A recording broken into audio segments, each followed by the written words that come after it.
I'm Major Willow Willis, 32 years old, a lawyer for the United States Army. I will never forget the moment at my 32nd birthday party. In front of 50 of the most powerful guests in Washington, D.C., my husband, James, slapped me so hard I fell to the floor. I tasted the salt of my own blood mixed with the bitter fizz of Dom Perignon champagne. But the most horrific part wasn't the slap. It was the words my mother-in-law, Victoria, had just whispered in his ear. A command. Remember your mission. Protect our asset. Asset. That's all I was after 5 years of marriage. They didn't know, in that moment, my soft chuckle. That was the starting pistol for their downfall. Let me know where you're watching from and hit subscribe if you've ever been turned on by family when money got in the way. The morning of my 32nd birthday began with a countdown clock hitting 0. I was sitting at my desk in our Arlington penthouse, the 7 a.m. sunlight glinting off the Potomac. Across the river, the Pentagon stood sharp and defined, a perfect, 5-sided symbol of order. It's where I worked. It's where I belonged. It was a world of logic, of regulations, of consequences. This place, this was not that world. This was the opposite. This was a war zone disguised as a luxury home. My screen glowed with the email I'd been waiting for. It was from the Harrington Family Trust. I scrolled past the legal jargon to the one sentence that mattered. Requires continuous marital status for no less than 5 years to satisfy the legacy provision. I checked the date on my monitor. Today, 5 years, to the day. 1,825 days of patience. 1,825 days of gathering intelligence. My fingers moved with practiced precision.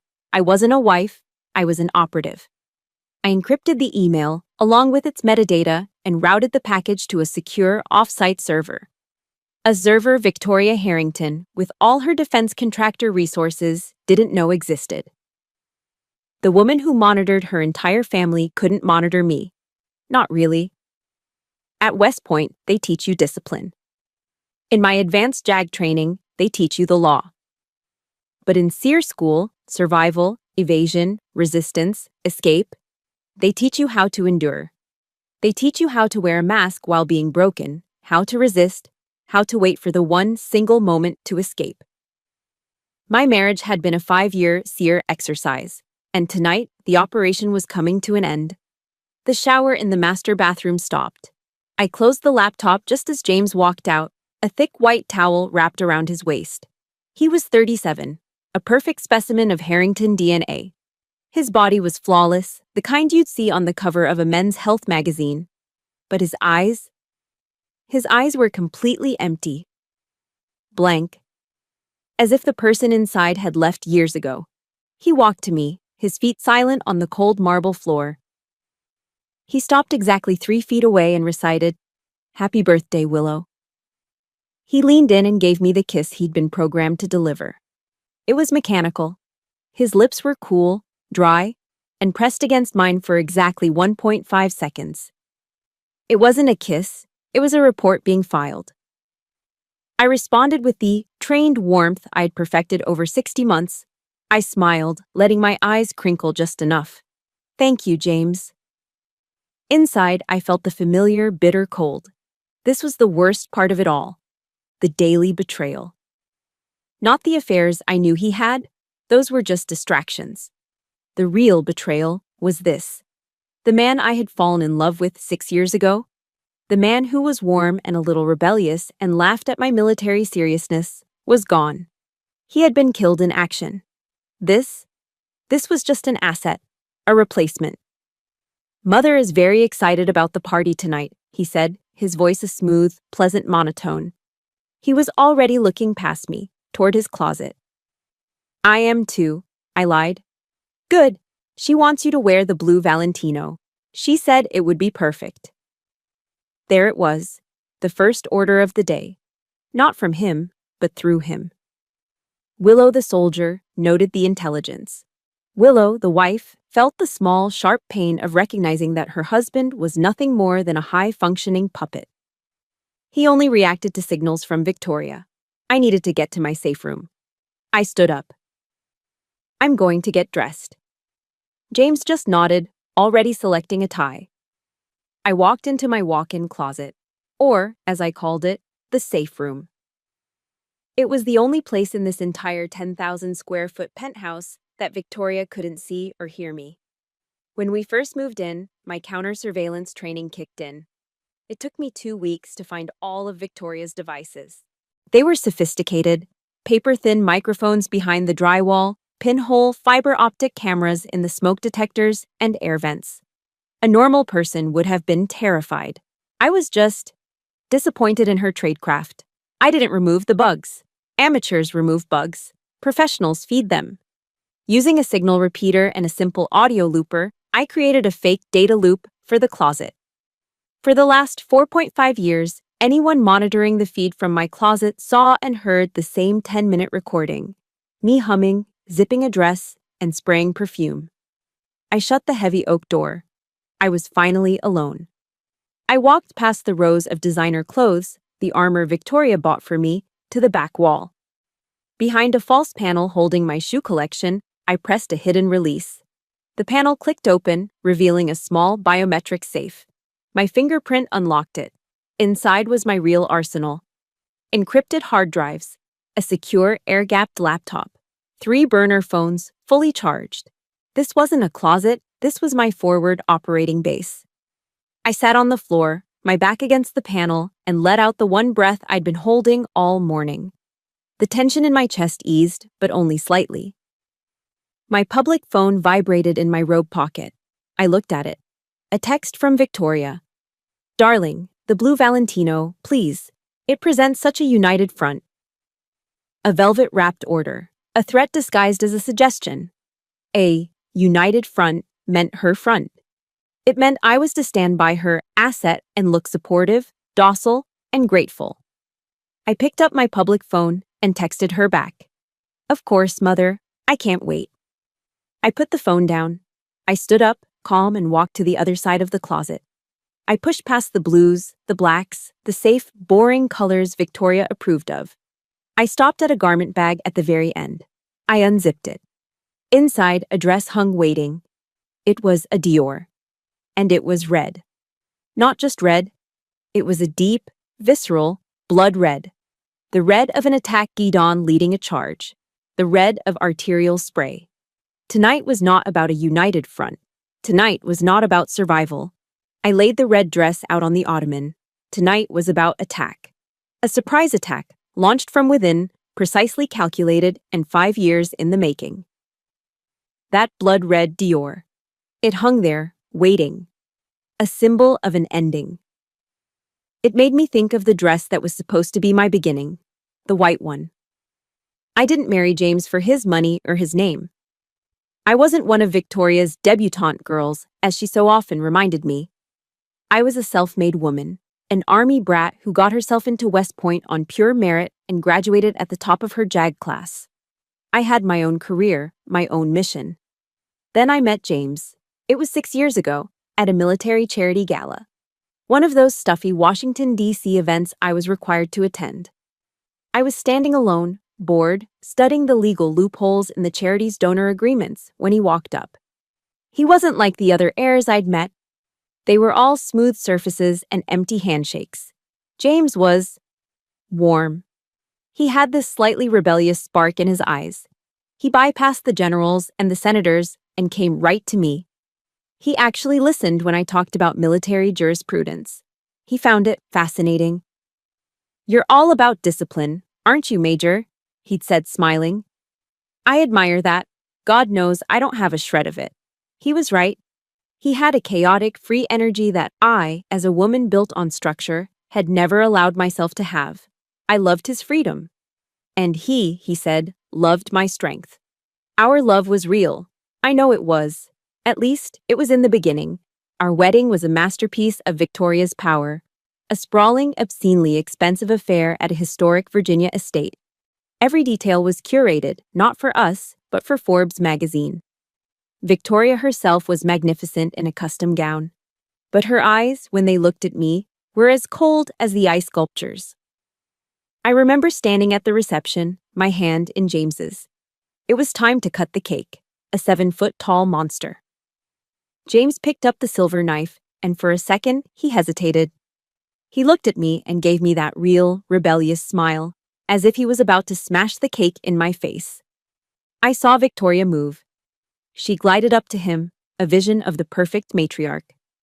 She put her arms around him from behind, a loving embrace for the cameras, and she whispered something in his ear. I watched it happen. I watched the man I loved disappear. His smile vanished. His shoulders straightened. His grip on the knife became rigid. He turned from me, faced the cake, and executed a perfect, precise, sterile cut. The crowd applauded. Victoria smiled, triumphant. I just stood there. A chill ran straight down my spine, right through the silk of my wedding dress. It was the first time I'd seen it. The first time I realized the man I married wasn't always the one in control. It was the first time I saw the puppet. That night, in the presidential suite, Victoria gave her welcome toast. She raised her glass. Welcome to the clan, Major, she'd said, her voice dripping with condescension. We do hope your pristine military background is clean enough to shield James from himself. James just laughed, a hollow sound. Mom's just kidding, honey. She's just protecting the brand. But she wasn't kidding, and I wasn't, honey. I was the shield. I was so naive. I thought love could fix it. I thought my strength could protect his freedom. For the first year, I tried. I really tried. I became the perfect JAG lawyer by day and the perfect Harrington wife by night. I hosted dinners. I schmoozed with corrupt defense contractors. I smiled as Victoria constantly compared me to the other women James could have married. Women who, as she put it, knew their place and weren't so stubborn like a military mule. I endured it all because I still saw glimpses of the real James. In the middle of the night, he'd wake up from a nightmare and hold on to me, whispering how he felt like he was drowning. Then came our first anniversary. Victoria summoned us to her office. It wasn't a room, it was a fortress. Dark oak walls, floor-to-ceiling shelves of unread leather-bound books, a desk the size of a car. Pure, old-money American power. A gift for you, darling, she said, sliding a small robin's egg blue Tiffany box across the desk. I was surprised. It was the first kind gesture she'd ever made. I opened it. Inside there was no diamond bracelet, no earrings. There was a pen, a single, heavy, black and gold Mont Blanc pen. A little something, Victoria said, her eyes gleaming. For signing the post-nuptial trust documents. Just a formality, of course. She pushed a thick stack of papers toward me. James just stood by the window, his back to me, looking out over the Virginia hills. I'm a lawyer. I read the fine print. It wasn't a formality. It was an execution. It was a 40-page document systematically stripping me of any and all rights. It wasn't a trust. It was a contract stating that in the event of a divorce, I would receive nothing. And, more importantly, I would be bound by a non-disclosure agreement so severe I could be jailed for telling the truth. I looked up from the paper, my blood running cold. Victoria, this is prudent, she snapped. I looked at James. James? He finally turned. His face was pale, his eyes distant. It's just paperwork, honey. Just sign it, for the family. It's a special kind of pain, isn't it? When the person who is supposed to love you most looks right through you. If you've ever felt like your love or your hard work was treated as just paperwork, support this story with a like and comment the word unseen below. I didn't sign it. That was the first time I openly defied her. The war began that day. The final straw, the moment my love died and my mission began, was 3 months later. I came home early from the Pentagon. The house was quiet. I found James in the media room, sitting in the dark, staring at the blank television screen. No, not blank. It was playing a video. It was just static in flashing geometric shapes and a monotone voice reading numbers. James was sitting perfectly still, his eyes wide, unblinking. He was in a trance. A file on the table next to him was labeled Dr. T. Whitley, Weekly Maintenance. I backed out of the room, my heart hammering against my ribs. That night, my operation began. I didn't cry. I got angry. I used my training. I swept my own house for bugs. I found them. I built my safe room. And I started digging. It took me 6 months to find the truth. Project Sentinel. It was all there in Victoria's hidden server.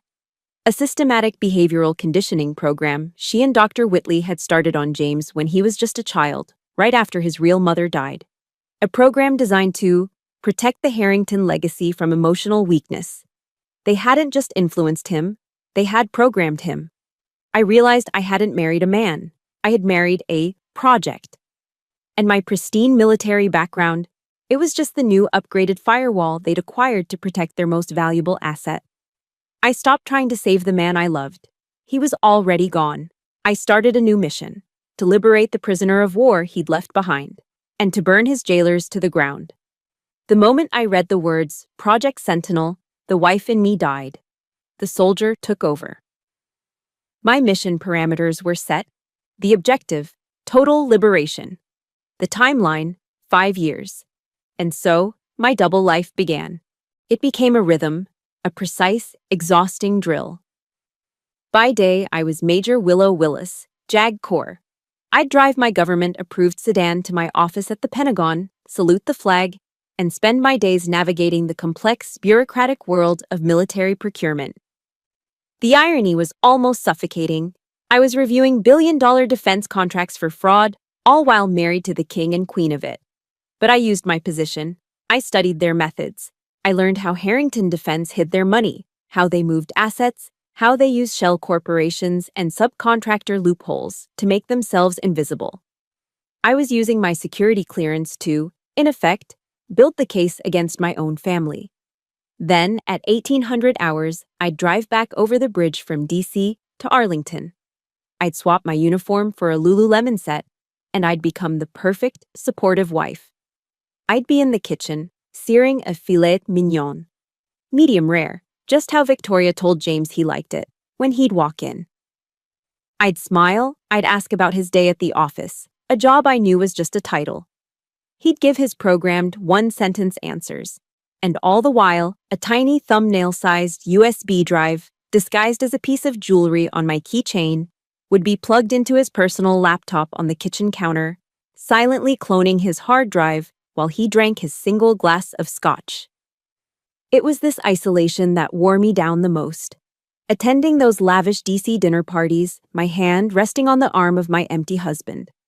I had to smile and make small talk with senators I knew Victoria owned, with generals whose careers Harrington Defense had personally sponsored.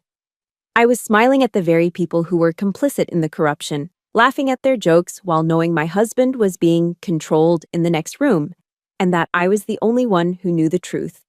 It was a crushing, lonely burden. But the soldier in me focused on the mission. My safe room, the closet, became my command center. Night after night, for 5 years, I pieced together their empire. My JAG training was invaluable. I followed the money. It led me to a shell corporation in Delaware, the most anonymous state in the Union to hide a company. This company, Behavioral Performance Solutions, LLC, had one client, Harrington Defense. And it had one vendor it paid, Dr. Thomas Whitley. The payments were massive, $30,000 wired on the first of every month from an account in Zurich. The invoice memo was always the same. Ongoing behavioral performance consulting. This wasn't therapy, this was a maintenance fee for a puppet. But the real jackpot was the audio files. Buried deep on a backup server, I found recordings of Victoria's family board meetings. I listened, my blood turning to ice as they discussed me. They talked about the 5-year trust deadline. I heard Victoria's cold, clear voice discussing the risk of James's original personality re-emerging. We need to reinforce his conditioning, her voice said on a recording from 2 years ago. Increase Dr. Whitley's sessions. I will not have 5 years of work undone by an emotional relapse. Secure the asset. Then, we deal with the major. They weren't just waiting out the clock. They were planning a new offensive, and I was the target. I became more reckless. I needed more. I started digging into the corporate servers, not just James's laptop. That's when I almost got caught. It was a Tuesday morning. My phone rang. It was William, James's cousin, the Harrington family's chief counsel. A snake in a $5,000 suit. "Willow," he said, his voice slick with false charm. "Just checking in. I saw your network ID pinging our servers. Taking a special interest in the Zurich subcontracts, are we? Is the Pentagon investigating?" My heart stopped. He was baiting me. He knew. I let the silence hang for a beat. I forced my voice to go cold, not with fear, but with authority. The authority he gave me, but didn't respect. I became Major Willis. "That's right, William," I said. "We're conducting a full audit of all Tier 3 subcontractors. Standard procedure." "This seems aggressive," he pushed. "It is," I snapped. "I'm just making sure Harrington Defense is clean before the Pentagon rubber stamps your next Aegis contract. I'm protecting the family, just like I'm supposed to. I assume you have no problem with that. Mrs. Victoria wouldn't want any issues, would she?" The silence on his end was deafening. I had used Victoria's own power against him. "No," he finally said, his voice tight. "No issues at all." He hung up. I exhaled, my hands shaking. I had won the battle, but I knew I'd exposed my flank. The clock was ticking faster. The exhaustion set in around year 4. It was a physical weight. The loneliness of the long-haul operation, the constant vigilance, the mask was getting heavy. One night, I remember, I couldn't even go upstairs to the penthouse. I just sat in my car in the parking garage. A typical DC autumn rain was hammering against the concrete. I felt done. I wanted to throw the burner phones in the Potomac, get in my car, and just drive until I ran out of gas. I wanted to quit. I was 31 years old, and I couldn't remember the last time I'd had a real conversation. I was a ghost. I idly turned on my podcast app. It was set to Jocko Willink, the former Navy SEAL, the icon of American discipline. I'd been listening to him on my drives to the Pentagon. His deep, rumbling voice filled the car. He was reading a letter from a listener who said he was tired, worn out, and losing the fight. Jocko's reply was simple. "You tired? You sore? You beaten down? Good. That means you're in the fight. That means you're still pushing. Good." A single word. It hit me like a physical blow. I wasn't tired. I wasn't broken. I was in the fight. I wasn't enduring. I was training. The last 4 years hadn't been a prison. They'd been a crucible. They'd been forging me into the weapon this family had always feared I was. Discipline equals freedom. I took a deep, steadying breath. I put the car in park and shut off the engine. The rain hammered on. I wasn't a victim. I was a major in the U.S. Army. I got out of the car, my spine straight. I restarted my campaign. The Jocko podcast reset my clock. The mission was still active, but the parameters had to change. I had spent 5 years on defense, on endurance. But after William's phone call, I knew they were actively hunting me. My timeline had been accelerated. I couldn't just survive the 5-year mark, I had to win. And I couldn't do it alone. A soldier who goes on a mission without support is a fool. I had the evidence, terabytes of it, but I was a major. Victoria Harrington was a shadow general. She owned politicians. She had half the Pentagon on her payroll. If I went public, she would bury me, discredit me as a scorned wife, and the evidence would disappear into a black hole of national security.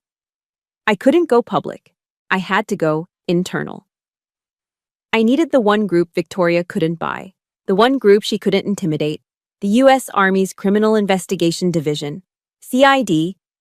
I spent a week in my safe room, curating the perfect package. I couldn't send them the Project Sentinel files, not yet. They would dismiss it as a family dispute. I had to give them something they couldn't ignore. I compiled a 90-page file focused on one thing: contract fraud. I detailed the Zurich shell corporations, the illegal wire transfers, the kickbacks on the Aegis drone program. I laid out, in precise, legal, undeniable detail, how Harrington Defense was defrauding the U.S. government. I signed it, a concerned officer. I sent the encrypted package through an anonymous dead drop server. I routed it to only one man, Special Agent Mark Spector Davison. I knew his reputation. Everyone at the Pentagon did.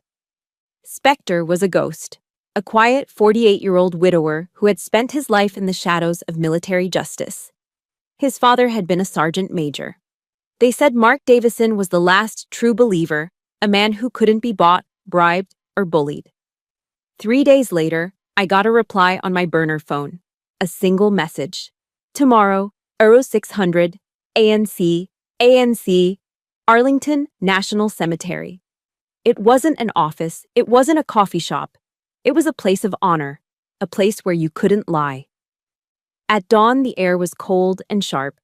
I was in my full Class A uniform, the green service uniform. Mark was waiting for me just inside the gates, standing by the headstones of the service members from the most recent wars. He was a civilian, but he wore his suit like a uniform. He had a deep sadness in his eyes that I recognized, the look of a man who has seen too much. We didn't shake hands. He just nodded and started walking. I fell into step beside him. We walked in silence for 5 minutes, the only sound our polished shoes on the wet pavement and the distant sound of taps being played for a funeral. The rows of simple white headstones stretched out in perfect, disciplined lines. He finally spoke, his voice low. "Your package is impressive, Major, meticulous. You've got a slam-dunk case on the contract fraud."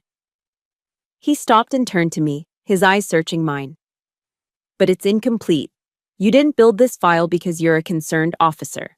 You built it because you're pissed. This file is personal. It's missing the why." I stood there, at attention, in the most sacred ground in America. He was right. He was testing me, not as a lawyer, but as a person. And I knew, in that moment, I had to make a choice. Trust no one, or trust this one man. I took the gamble. Because they are doing to the U.S. government exactly what they are doing to my husband. His expression didn't change, but his eyes sharpened. Victoria Harrington, my mother-in-law. She programs him. My husband, James. He is a victim. They are using psychological conditioning to control him, to protect their legacy. The man I married is a prisoner of war. And I am too. I said it. The whole truth. My voice didn't shake. It was the simple, cold, unvarnished truth. Mark stared at me. He looked away, out over the endless rows of the fallen. He seemed to be looking at one grave in particular. "My wife, she died of cancer 3 years ago," he said, his voice rough with an emotion I hadn't expected. "Her father was a hard man, a bully. Thought emotion was weakness. He ran his family like a boot camp." He paused. "For the last year of her life, she refused to see him. She said she'd rather die in peace than fight a war she couldn't win." He turned back to me, and the sadness in his eyes was replaced with a cold, hard fire. "In the Army, we have a saying, Major. I've got your 6. It means I'm watching your back." He took a step closer. "Major Willis, what they are doing to you, that is not family. That's a crime. Those people, your husband's family, they do not have your 6. He waited a beat. "But we do." I don't know how to describe that feeling. For 5 years, I had been utterly, completely alone. I was the only soldier in a one-woman war. And in that moment, on that sacred ground, a stranger, a good man, had just shown up as my reinforcements. I felt the prickle of tears, the first in 5 years. I blinked them back. "What's next, Agent Davison?" "What's next," he said, "is you keep your head down. We will take this fraud case and rip them apart from the outside. You just survive." But Victoria was already moving. A week later, I got a priority alert from my JAG superior. My security clearance, my career, was under a surprise review. An anonymous tip had been filed, suggesting I was a security risk due to unstable personal associations. It was Victoria's classic move, a preemptive strike. She was trying to get me disbarred, dishonorably discharged. She was trying to destroy my credibility before I could use it. I was panicked. I texted Mark, code red. The next day, the review was canceled. My superior was baffled. False alarm, Major, he said. CID stepped in, said the tip was malicious and unfounded. Weird. You must have an angel on your shoulder. I got a one-word text from Mark. Blocked. He followed up with another coded message. She spooked. The 5-year clock is making her nervous. She knows the asset is about to expire. She's not just protecting her flank, she's setting a trap. I looked at the message, and I understood. The birthday party, my 32nd birthday. The 5-year anniversary. It wasn't just my D-Day, it was Victoria's too. She was planning to deal with the Major that night. The game was on. The elevator doors opened and the battle began. We were at the Apex, a glass-walled restaurant on a DC rooftop, the kind of place where laws are rewritten over $50 cocktails. The view was staggering, looking straight out over the illuminated spike of the Washington Monument, a monument to freedom, hosting my execution. The room was staged perfectly. Massive sprays of white orchids, crystal chandeliers. It was suffocating. James was silent beside me, his hand on my back, a rigid, cold weight. He was tense, but it wasn't a human tension. It was the tension of a machine wound too tight. Victoria glided toward us. She was wearing a severe navy blue Chanel suit, the armor of the DC matriarch. She didn't walk, she advanced. She pulled me into a dry, papery hug, her perfume choking me. Willow, darling, she whispered, her lips brushing my ear, her voice a cold hiss meant only for me. Red. How? Bold. She pulled back, her eyes flicking over the Dior. The Valentino, the blue one.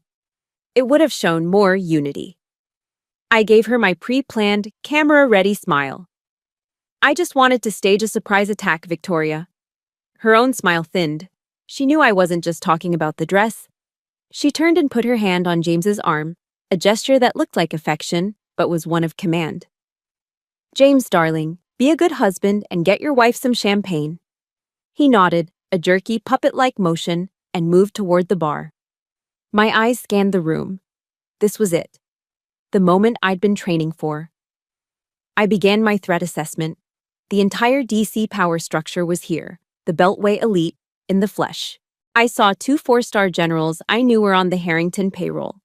I saw Senator Klein, whose entire re-election campaign was funded by Victoria. I saw lobbyists, defense contractors, and their wives, all dripping in diamonds, all laughing too loudly. Every person here was an ally of the Harrington Empire. And then the cold, hard realization hit me. I looked for a friendly face, a lifeline. There was no one. Not one colleague from my JAG office. Not a single friend from my West Point class. Not even my old roommate from basic training who lived 20 minutes away in Alexandria. This wasn't a party. It was a courtroom. It was a trap, sealed and hermetically clean. Victoria hadn't just curated a guest list.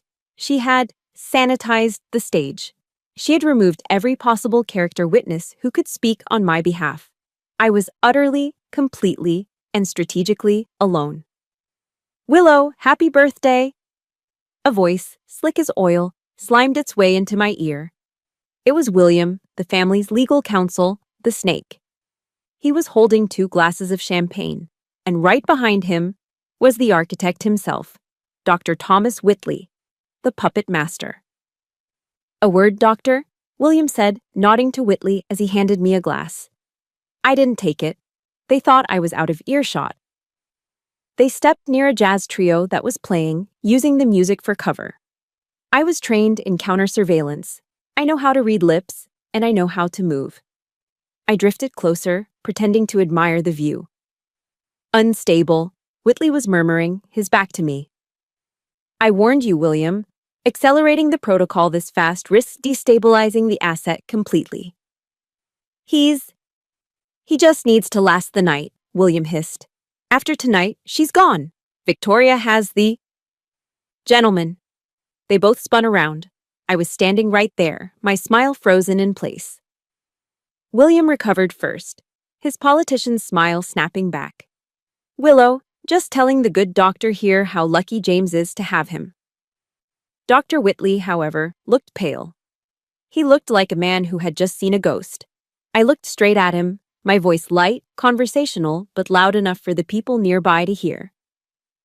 Oh, I agree. Dr. Whitley, I've always wanted to ask about your intensive coaching methods. You're a miracle worker. I leaned in, my voice dropping to a conspiratorial whisper. How do you do it? How do you get James to be so wonderfully efficient? His smile was a rigid, terrified grimace. He knew in that second that I knew everything. He saw the predator he'd helped create. Before he could answer, a sharp ting ting ting cut through the air. Victoria was standing by the microphone, tapping her champagne glass. The room fell silent. Thank you all for coming, she said, her voice amplified, resonating with power. She was in her element, the queen on her throne. We are here to celebrate my wonderful daughter-in-law, Major Willow Willis. Her eyes found me, a spotlight pinning me in place.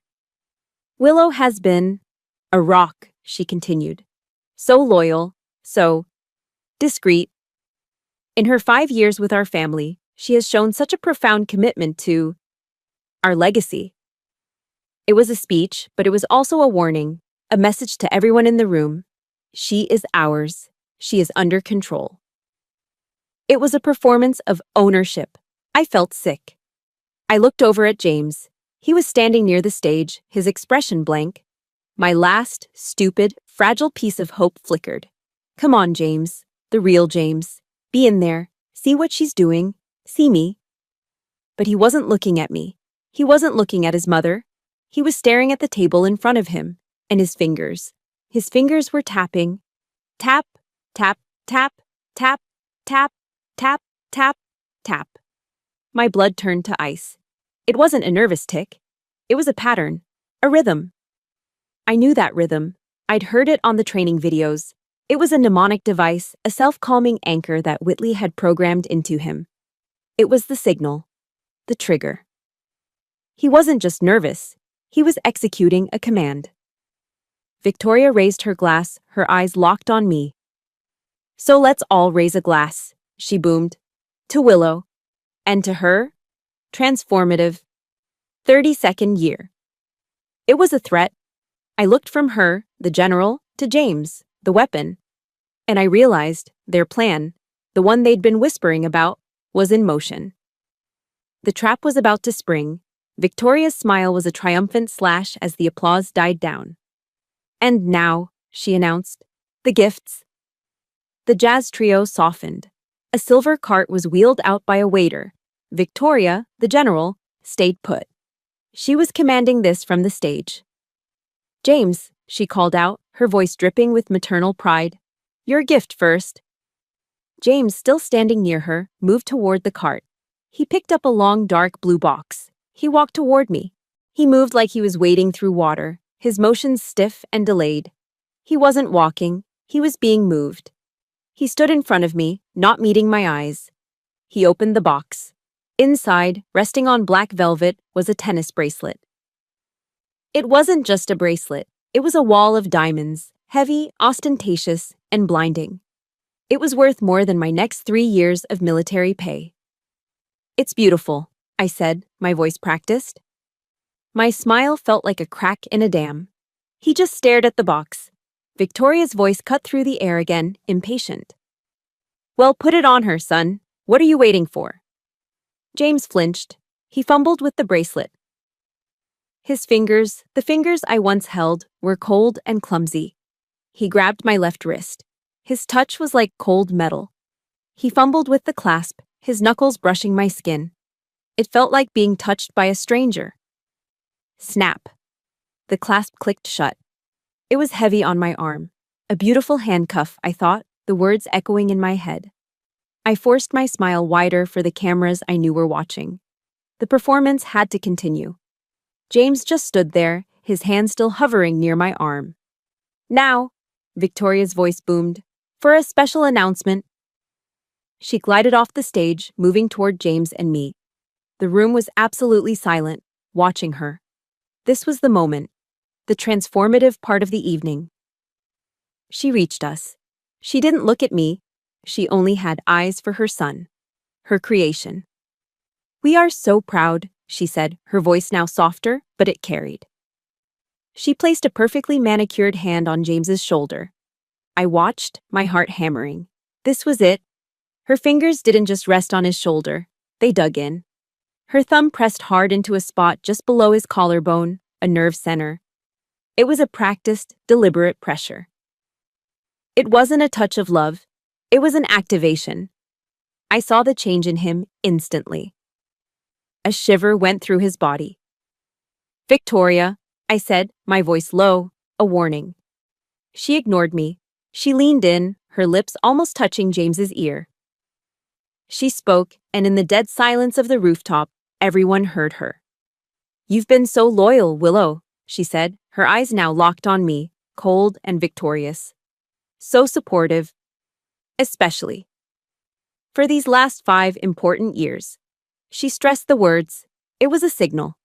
The contract was complete. And then she turned her lips back to James's ear. A whisper, but a whisper I was trained to hear. A whisper I felt in my bones. Remember your mission, son, she hissed. Protect our asset. Asset, not our family, not our honor. Asset. I had my hand on my clutch, my finger on the audio recorder of my burner phone, which was already active. I had been recording since her speech began. I watched James. It was like watching a switch being thrown. His entire body went rigid. The fog in his eyes vanished, replaced by a terrifying, flat, reptilian focus. His pupils. They constricted. He turned his head toward me, slowly, mechanically. The man I married was gone. This was the sentinel. He spoke. His voice was not his own. It was a perfect, flat, emotionless monotone. You betrayed us. The entire room gasped. I could hear the sharp intake of 50 people. Victoria stepped back, a single, perfect step. Her face was a mask of satisfied, shocked concern. The director watching her play unfold. What? I said, my voice steady. We know, James continued in that same dead voice. We know about your investigation.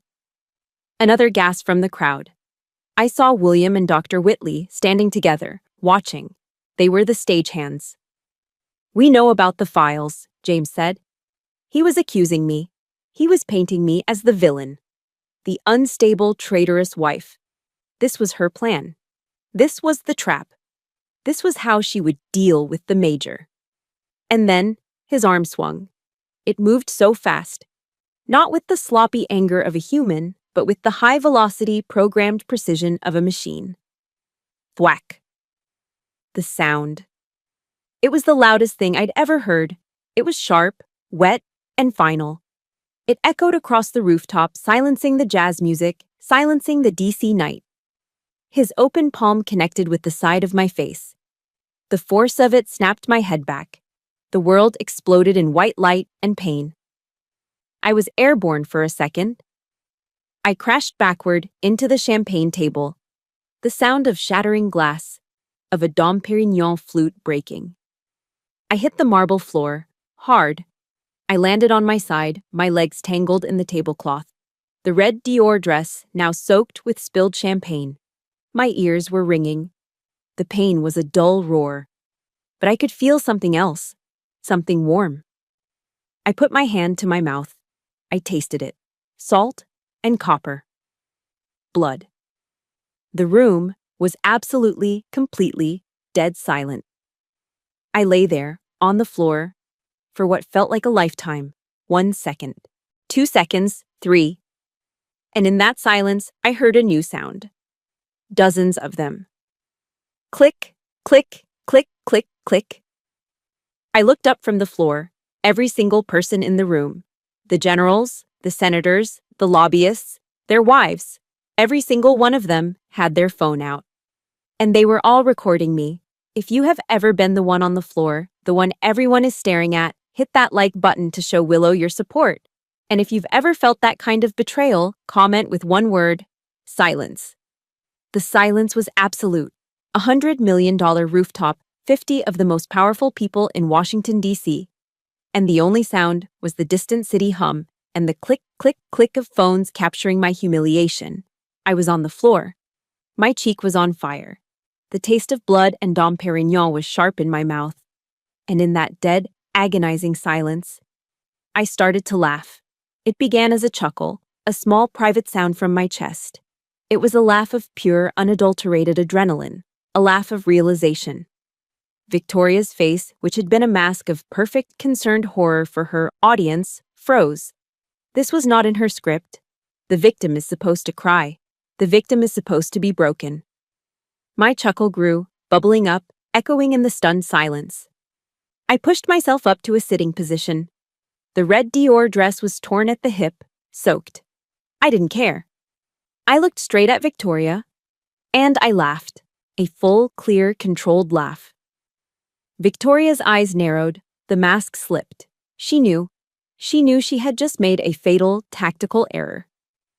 As I sat there on the floor, a quote flashed in my mind, a line we'd studied at West Point from Psalm 144. Blessed be the Lord my strength, which teacheth my hands to war, and my fingers to battle. Victoria thought she was fighting a wife. She had forgotten she was fighting a soldier.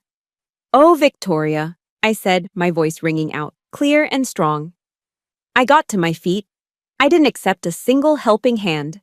I stood tall in my ruined dress, and I slowly, deliberately, wiped the blood from my lip with the back of my hand. I looked at her, and my smile was all teeth. That was perfect, I said, my voice resonating with 5 years of suppressed power. Absolutely perfect. You couldn't have planned a better psychological operation if you tried. The crowd was frozen. Their phones were still up, but the hands holding them were trembling. I turned, addressing the room as if they were my jury. Which they were. When I was at West Point, they taught us about psychops, the art of war. The first rule is to know your enemy. The second is to never, ever underestimate them. I pointed at Victoria. She wanted you to see me as an unstable, emotional, traitorous wife. I then pointed to my bleeding lip.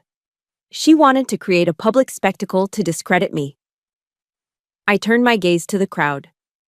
And ladies and gentlemen, you have just witnessed a flawless performance. I paused, letting the words hang. But you have also just become material witnesses to an aggravated assault, recorded on at least 50 devices. The sea of phones didn't lower, but the confidence behind them vanished. The generals, the senators, they suddenly looked like what they were, co-conspirators. What?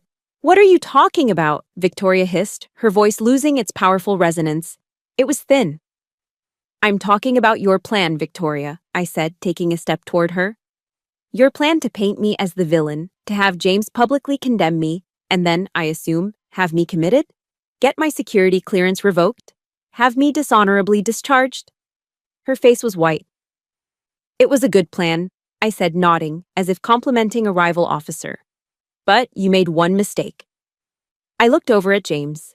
He was frozen. The misfire that Whitley had worried about was happening. The programming was glitching. He was staring at his own hand, the one he'd hit me with, as if it was a foreign object. His face was a mask of pure, childlike horror. I, he whispered, so low only I could hear. What did I do? The program was broken. The real James was looking out, horrified at what the Sentinel had done. I looked back at the crowd. My voice softened, but lost none of its command. You see, you are witnesses to an assault. But the man who hit me, I said, gesturing to James, is not the perpetrator. I looked at him, and for the first time in 5 years, I spoke to him, the man I'd married. He's a victim, just like me. I turned my full attention, my full, unleashed fury, back to Victoria. You calculated everything, Victoria. The 5-year mark, the party, the guests, the public humiliation. You planned for everything. I reached into my clutch. I pulled out my burner phone. It was still recording. Except for this. I held it up. You see, as a JAG officer, I'm a bit of a stickler for procedure. And as a soldier, I'm a big believer in contingencies. You thought this was my trap? My little plan? Victoria scoffed, trying to regain control. No, Victoria, I said. I never had a plan to expose you tonight. My plan was to survive you. My plan was a dead man's switch. I held up the phone. This is a simple app, a crash detection app, the kind runners use if the phone experiences a sudden, high G-force impact. I gestured to the floor, like, say, being violently knocked to the ground. I watched Victoria's eyes. They were no longer angry. They were, for the first time, terrified. The moment I hit that marble floor, it triggered a safety protocol I designed 5 years ago. A protocol that assumes I am dead, or incapacitated, or, as it turns in this case, publicly assaulted. What? What are you babbling about? William stammered, stepping forward. I'm babbling about 1.8 terabytes of data, William, I said, my voice like ice. My entire 5-year intelligence package, every email, every shell corporation in Delaware and Zurich, every illegal wire transfer, every single recording of you and Dr. Whitley discussing Project Sentinel and the conditioning of James. Every piece of evidence of contract fraud, bribery, and psychological abuse. You're lying, Victoria shrieked. Am I? I said. I checked my watch. 90 seconds ago, that entire 1.8 terabyte package was simultaneously and automatically delivered to 3 organizations you can't control. 1. My new friends at CID, specifically Special Agent Mark Davison. 2. The Washington Field Office of the FBI, Cybercrimes Division. And 3. Because I believe in transparency. The top 10 largest media outlets in the world, including the Washington Post and the New York Times. A phone buzzed. A single phone in the dead silence. A guest, a lobbyist, looked down at his phone. His face went pale. Then another phone buzzed, and another.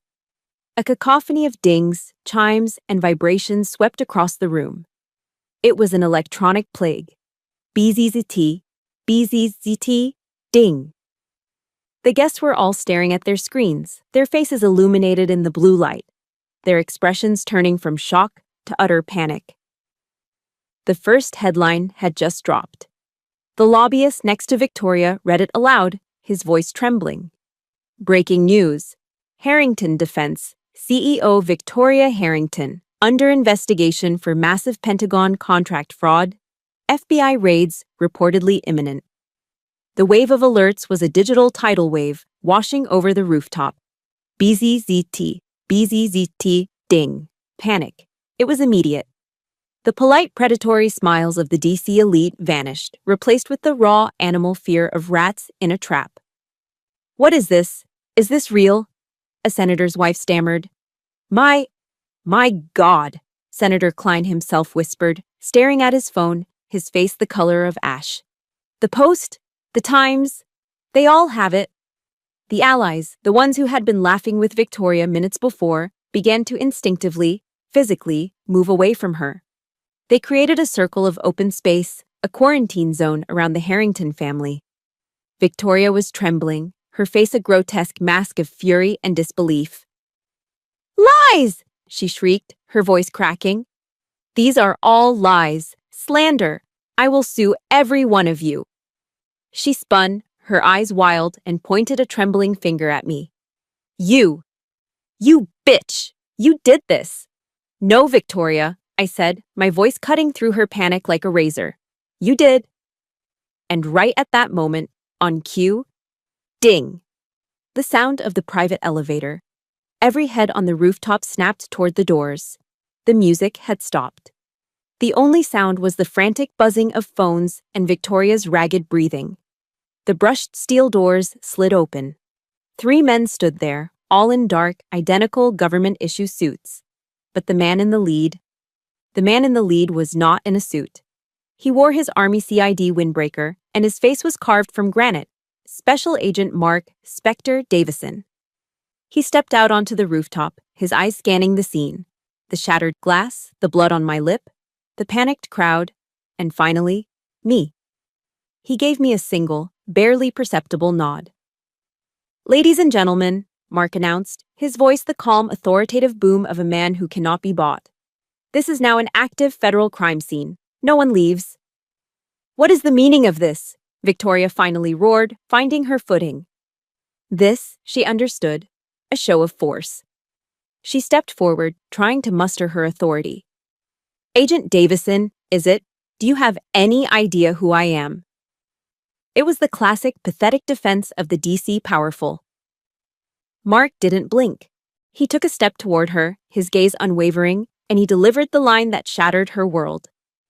"Yes, ma'am, we know exactly who you are." He nodded to the two FBI agents behind him. "That's why we're here." He held up a small badge. "Victoria Harrington, you are under arrest for conspiracy to defraud the United States government, multiple counts of wire fraud, and bribery of a public official." "This is insane. You have no proof," she screamed as the two agents moved past her, their hands reaching for handcuffs. "We do, ma'am," Mark said, his voice flat. "We just received a 1.8 terabyte package of it from Major Willis." The blood drained from her face. As the agents cuffed her, the rooftop dissolved into pure chaos. The allies were shoving each other, trying to get to the elevator, only to be stopped by two more agents who had emerged. "I didn't know," Senator Klein was yelling. "I was never involved." Amid the chaos, I stood perfectly still. I had not moved. This was my battlefield, and I was in command.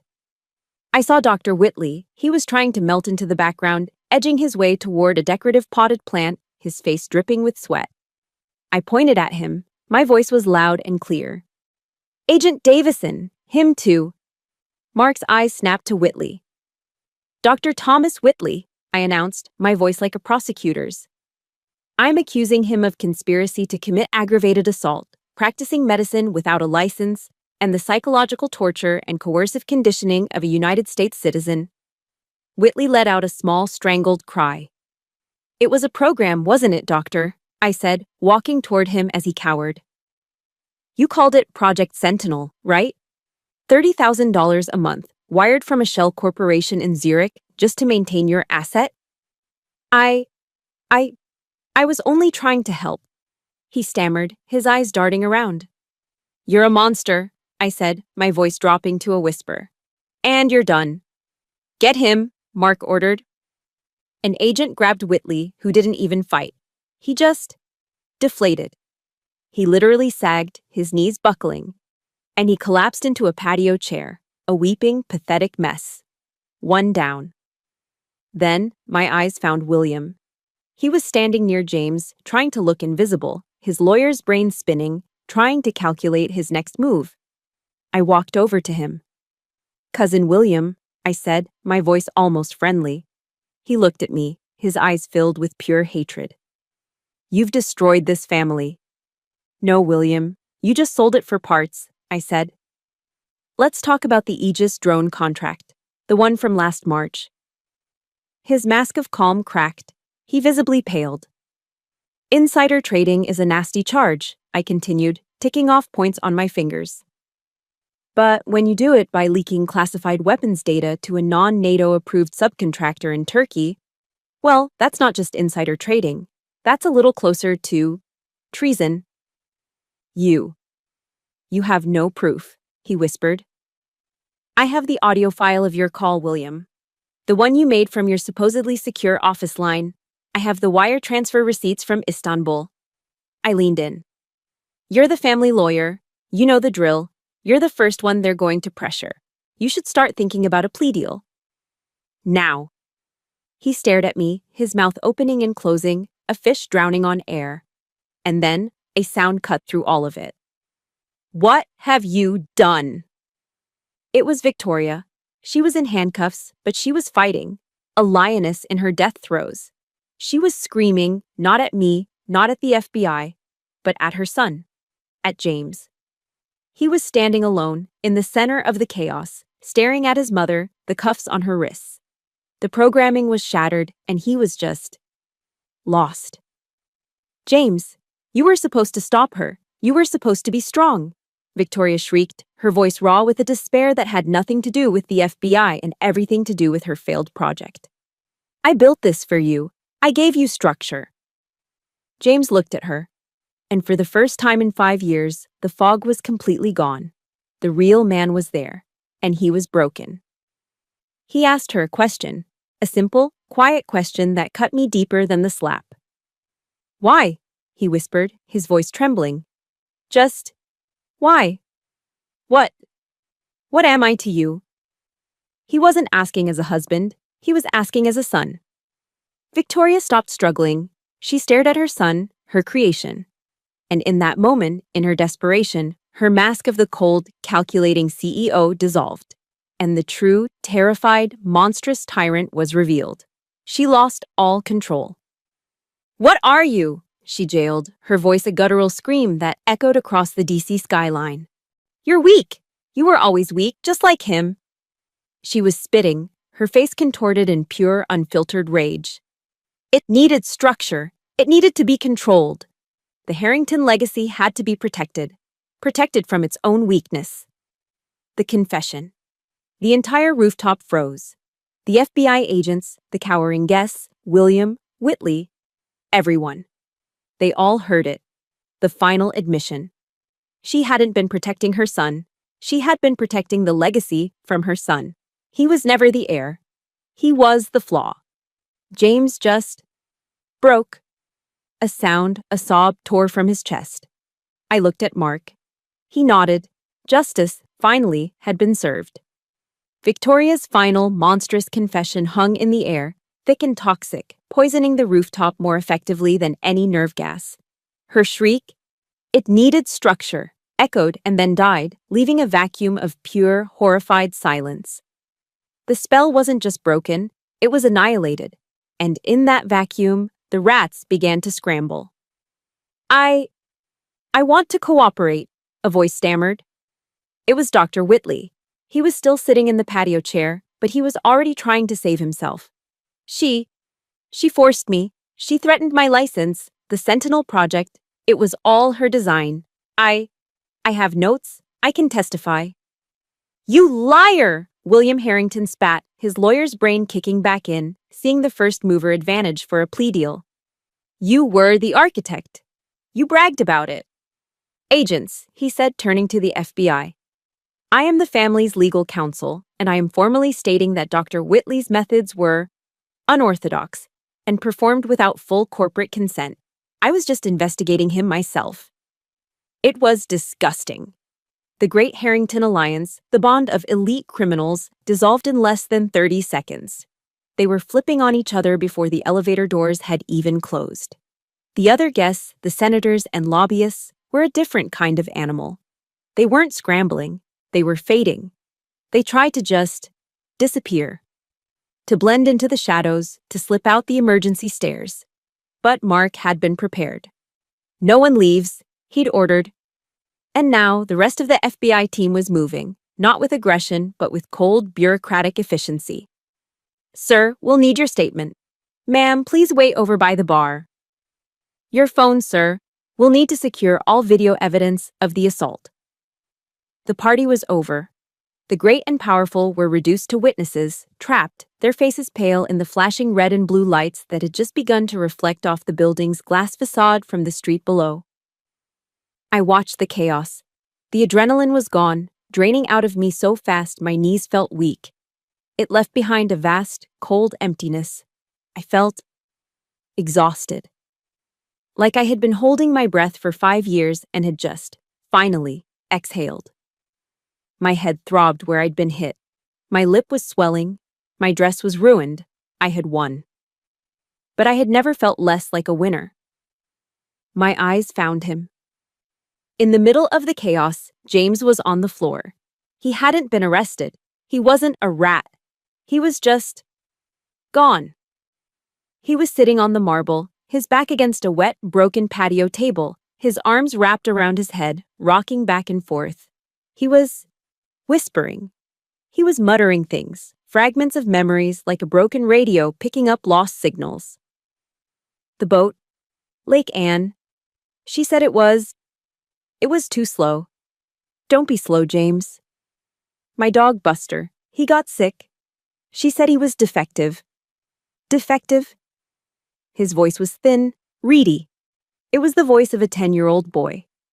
The conditioning, the Sentinel program, had been shattered by the night's trauma. But what was left underneath wasn't the man I'd married.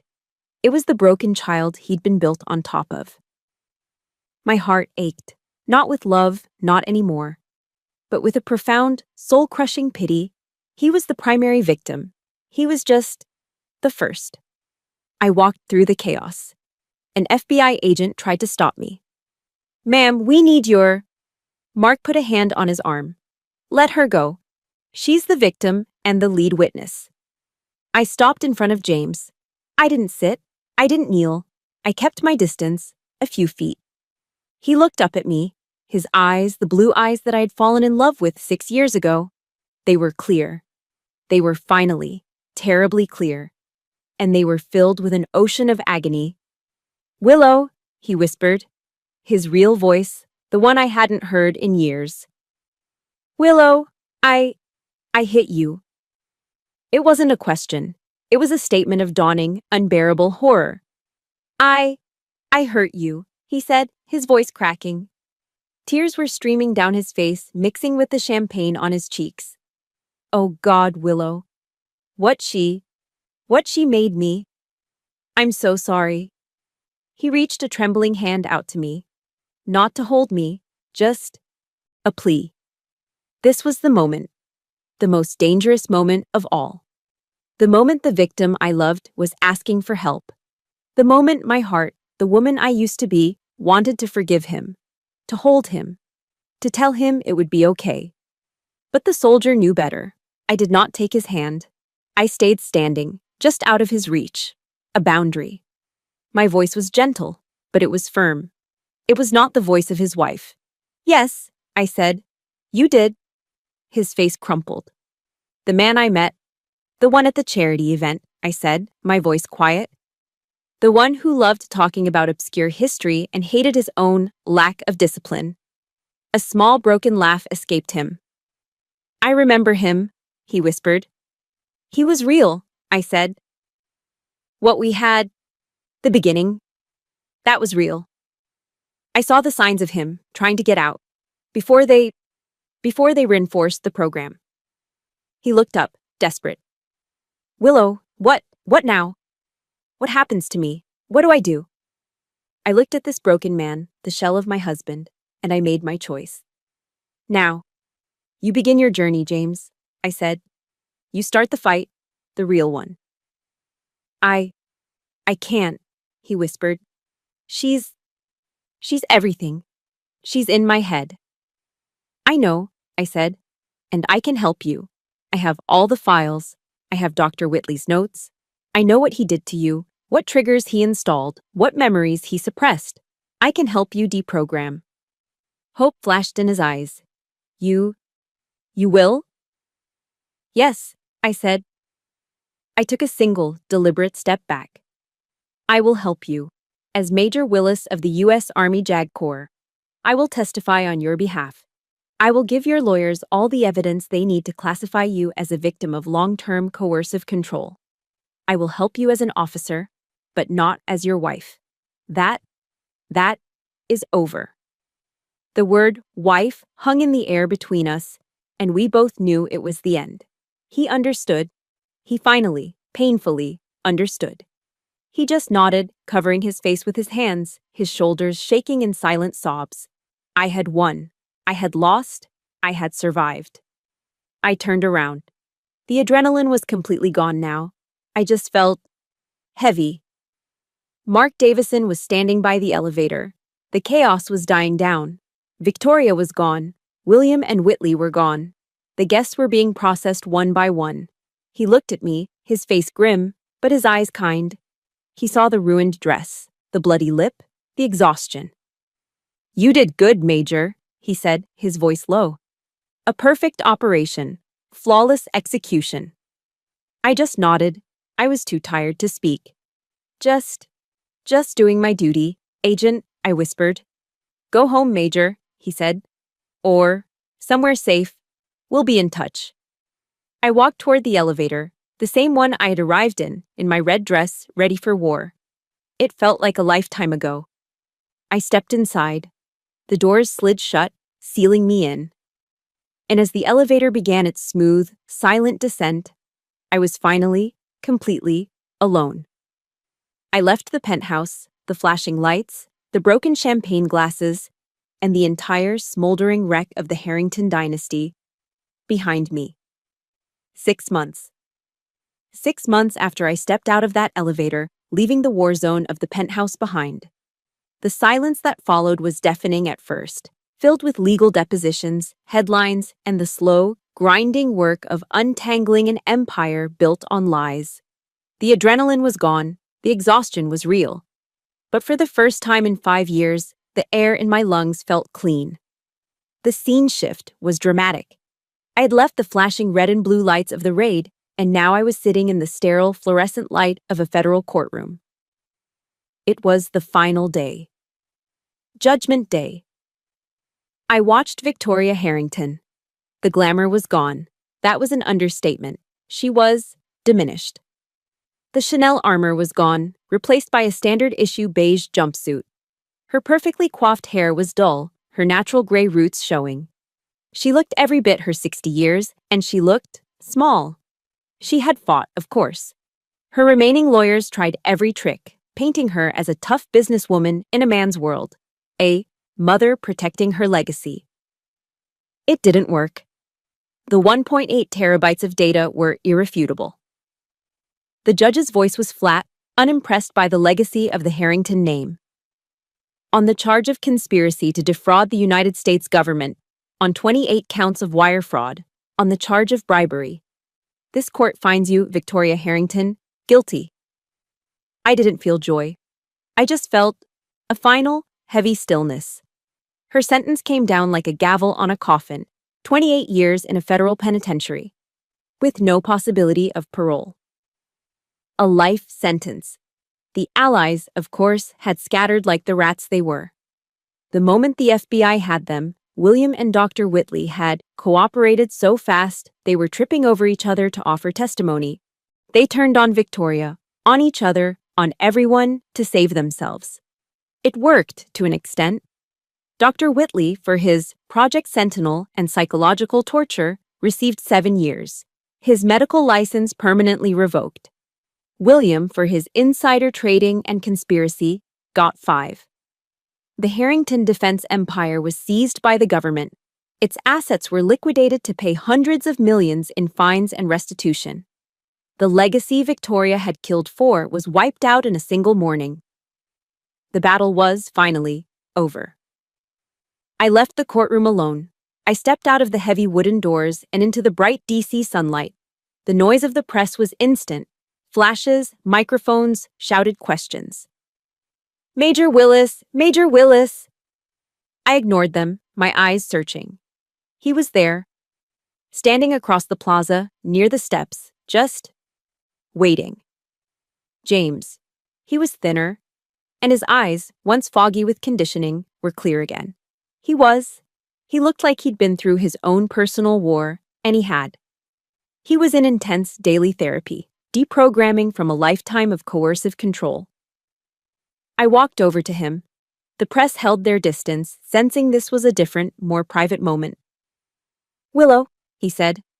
His voice was quiet, but it was his own. James, I replied. I heard the sentencing, he said. I was there, I said. It's done. He nodded, looking down at his hands. She still tried to send me a message through her lawyer last week. An order. He looked up, his clear eyes meeting mine. I told the lawyer I told him where he could go. A small, sad smile touched my lips. Good. I wanted to thank you, Willow, he said, for testifying.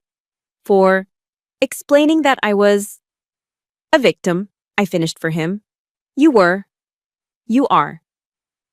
I'm trying not to be, he said, and I heard the strength in his voice for the first time.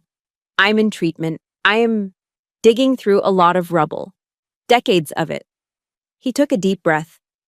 Which is why I wanted to tell you. I've instructed my personal attorneys.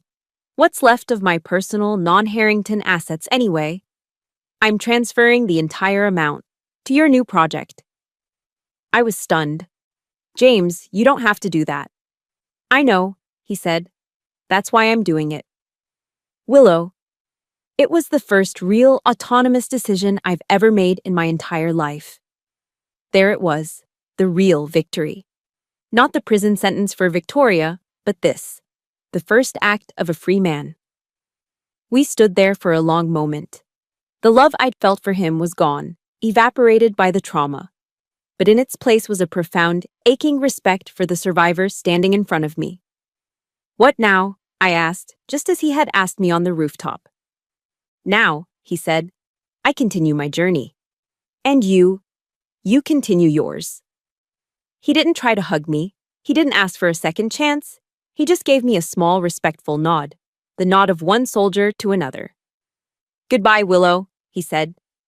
Goodbye, James, I replied. He turned and walked away, disappearing into the crowd, leaving me to face my own future. My future started a week later. I stood on the steps of the Pentagon in my full Class A uniform. The press was there again, but this time I had invited them. My wounds were healed, my hair was tied back in a tight regulation bun. I was not a victim. I was an officer.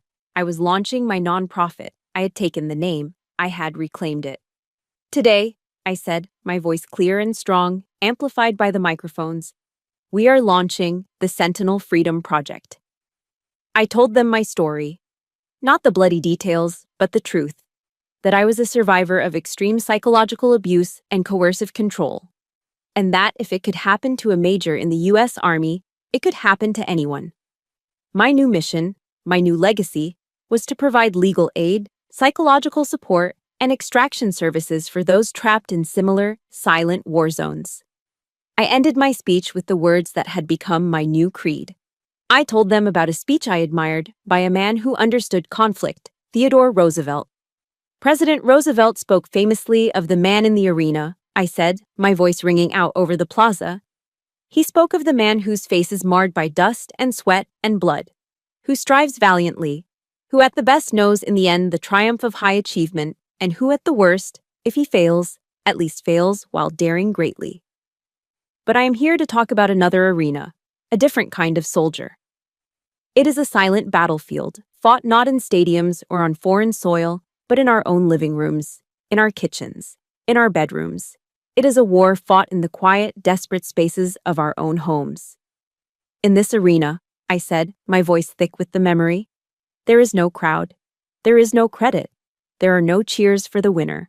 There is only silence. Today, I declared, we break that silence. We are not assets to be controlled. We are not property to be managed. We are not weak for feeling. We are the survivors. We are the warriors. We are the soldiers in our own arenas. And from this day forward, we will win. Thank you. Thank you for listening to my story. For 5 years, I fought my battle in silence, but sharing it with you all has been the final step in my healing. I know I'm not the only one who has had to face a silent arena. If this story touched you or reminded you of your own strength, please let me know in the comments. Just writing, I am a warrior, is enough to show your support. Your voices mean the world. And if you believe in the power of breaking the silence, please subscribe to this channel for more stories of survival and of finding your voice.